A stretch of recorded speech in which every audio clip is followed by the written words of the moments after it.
So given f of x and g of x, I need to be able to find out what f composed with g of x is. Now f composed with g of x by definition is f of g of x. So all I need to do is I need to look at the x part in f of x and I need to replace it with g of x. So I'm going to replace the x with this value 5 over x in the f of x. Okay, so let's do that very carefully. So this is going to be f of 5 over x. Now I'm going to make a little note here so I don't forget that when you take 5 over x as part of your function, you can't have x equal to 0 because the domain of g of x, since x is in the denominator, will include everything except 0, is everything from negative infinity to 0 union everything from 0 to infinity. So we just want to keep that in mind for finding the domain later. Now what is f of 5 over x? F of 5 over x is we just replace x over here with 5 over x. So that will be 5 over x over 2 minus 5 over x. Now you can simplify the denominator first by taking the LCD.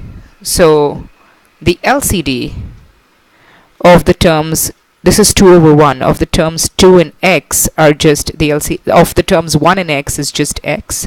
So what I'm going to do is I'm going to multiply the numerator here by x and the denominator here by x. So what I'm going to get by that is 5 over x, the whole thing over, remember we multiplied 2 times x, so 2x minus 5 over x.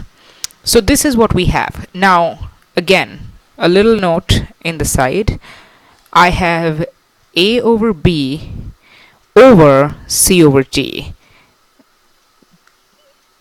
Now when you have a fraction situation like this is like a over b divided by c over d. And so what we do is, how we divide fractions is we write a over b multiplied by the reciprocal of whatever you're dividing by. So multiplied by d over c. So in this case, this is a, this is b, this is c, and this part is d. So I'm going to rewrite that, the simplified version, as 5 over x multiplied by the reciprocal of the denominator. That's x over 2x minus 5. Now remember how we said, now x is a variable, so we don't really know what its value is, but we do know one thing for sure. We had specified right at the beginning that x cannot equal 0, which means that if x is not equal to 0, I can divide both the numerator and denominator by x. And now I'm left with just the value 5 over 2x minus 5. So f composed with g of x is 5 over 2x minus 5. What about the domain of f composed with g? So this is f composed with g of x. In order to find the domain, I have to make sure that I have to be careful about the denominator and see that the denominator is not equal to 0.